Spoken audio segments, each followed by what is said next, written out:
जरा सोचिए, रेगिस्तान के बीचों बीच ऊंचे ऊंचे पहाड़ों के बीच एक पूरा शहर बसा हुआ है, और वो भी ऐसा शहर जिसकी इमारतें गुलाबी पत्थरों से तराशी गई हैं। ये पेट्रा है, एक ऐसा रहस्यमयी शहर जहां हर कोने में, हर पत्थर में सदियों पुरानी कहानियां दबी हुई हैं। क्या आप जानते हैं कि ये शहर किसने बसाया, क्यों इसे बनाया गया, और कैसे ये हजारों साल तक बचा रहा? तो चलिए, आज हम आपको लेकर चलते हैं पेट्रा के इस अनोखे सफर पर, जहां इतिहास और रहस्य आपस में मिलकर अनोखी गाथाएं बुनते हैं। पेट्रा का नाम सुनते ही एक अलग ही छवि मन में उभरती है। गुलाबी पत्थरों का शहर, जिसे इंसानों ने नहीं बल्कि प्रकृति ने गढ़ा लगता है।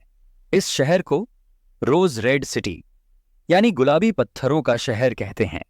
पर पेट्रा क्या है, इसे किसने बनाया, ये शहर इतने रहस्यों में कैसे ढका हुआ है? आज हम इन सारे सवालों के जवाब खोजने निकलेंगे। तो सबसे पहले ये समझते हैं कि पेट्रा है क्या। पेट्रा एक प्राचीन शहर है जो जॉर्डन में स्थित है। इसे 4वीं शताब्दी ईसा पूर्व में नबातियन सभ्यता ने बसाया था। उस दौर के कारीगरों ने इस शहर को पहाड़ों को काटकर तराशा, और ये इतनी खूबसूरती से बनाया गया कि आज भी इसकी गिनती दुनिया के 7 अजूबों में होती है। पेट्रा में आपको ऐसे बड़े बड़े मंदिर, कब्रें और रास्ते मिलेंगे जो पत्थरों में ही तराशे गए हैं। इनमें सबसे प्रसिद्ध है अल खजने यानी खजाने का मंदिर। कहा जाता है कि इसे बनाने का मकसद किसी राजा का खजाना छुपाना था। हालांकि ये खजाना सच में था या नहीं, ये आज भी एक रहस्य बना हुआ है। अब सवाल ये है कि पेट्रा का ये गुलाबी शहर बसा कहाँ है। पेट्रा जॉर्डन के एक वीरान इलाके में बसा हुआ है। चारों तरफ ऊंचे ऊंचे पहाड़ और रेगिस्तान है। इस जगह की खूबसूरती और इसकी रक्षा के लिए इसे इस तरह के दुर्गम स्थान पर बनाया गया था। पेट्रा का रास्ता आज भी एक संकरी घाटी से होकर जाता है, जिसे सिक कहा जाता है। इस संकरे रास्ते को पार करके जब आप शहर में प्रवेश करते हैं तो सामने अल खजनेह का अद्भुत नजारा दिखता है। ये किसी दूसरी दुनिया का अनुभव देता है। लेकिन ये शहर आखिर बसाया क्यों गया?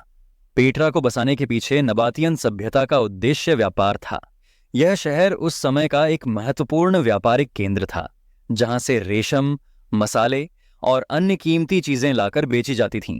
पेट्रा का स्थान एक मुख्य व्यापार मार्ग पर था, जहां से भारत, चीन और रोम जैसी जगहों से व्यापारी आते थे। इसीलिए पेट्रा का निर्माण ऐसा किया गया कि यह दुश्मनों से सुरक्षित रहे और व्यापारी यहां आराम से ठहर सकें। अब ये जानना भी जरूरी है कि पेट्रा की शुरुआत कब हुई। पेट्रा की स्थापना 4वीं शताब्दी ईसा पूर्व के आसपास मानी जाती है। ये नबातियन लोगों का सबसे प्रमुख शहर बन गया, और करीब 7वीं शताब्दी तक इसने व्यापार और कला में अपनी पहचान बनाई। लेकिन फिर समय बदला, व्यापारिक मार्ग बदले, और धीरे धीरे पेट्रा का महत्व घटता गया। आखिरकार ये शहर इतिहास के पन्नों में गुम हो गया, और सदियों तक किसी को इसका पता नहीं चला। लेकिन सबसे दिलचस्प बात यह है कि आखिर इस शहर को कैसे बनाया गया। नबातियन लोग इंजीनियरिंग में माहिर थे। उन्होंने पहाड़ों को काटकर ये अद्भुत शहर बनाया, और पानी के लिए ऐसी जटिल व्यवस्था तैयार की जो एक रेगिस्तानी इलाके में बस संभव नहीं लगती। उन्होंने बारिश के पानी को इकट्ठा करने के लिए तालाब बनाए और नहरों के जरिए पानी को शहर में पहुंचाया।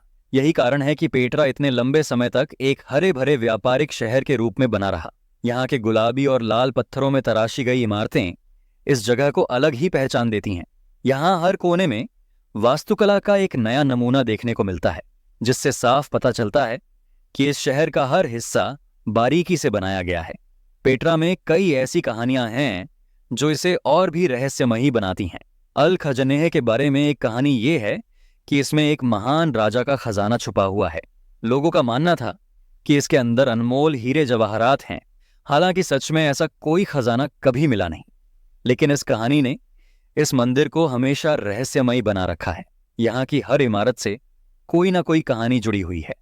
कई इतिहासकार कहते हैं कि पेट्रा का अधिकतर हिस्सा अब भी छुपा हुआ है, और आने वाले समय में इसके और भी कई राज सामने आ सकते हैं। तो दोस्तों, पेट्रा का सफर यही खत्म होता है। एक ऐसा शहर जो हजारों साल से रहस्यों को समेटे बैठा है। एक ऐसा शहर जो अपनी अनोखी वास्तुकला और कहानी से हर आने वाले को मंत्रमुग्ध कर देता है। पेट्रा की ये गाथा हमें बताती है कि कैसे पुराने समय में लोग बिना आधुनिक साधनों के भी अद्भुत कृतियों का निर्माण कर सकते थे। अगर आपको ये वीडियो पसंद आई हो तो लाइक और सब्सक्राइब जरूर करें। फिर मिलेंगे एक नई कहानी, एक नई गाथा के साथ। ऐसे ही और भी रोमांचक सफर और कहानियों के लिए हमारे चैनल से जुड़े रहें। जल्द ही फिर मिलेंगे एक नए रहस्य के साथ।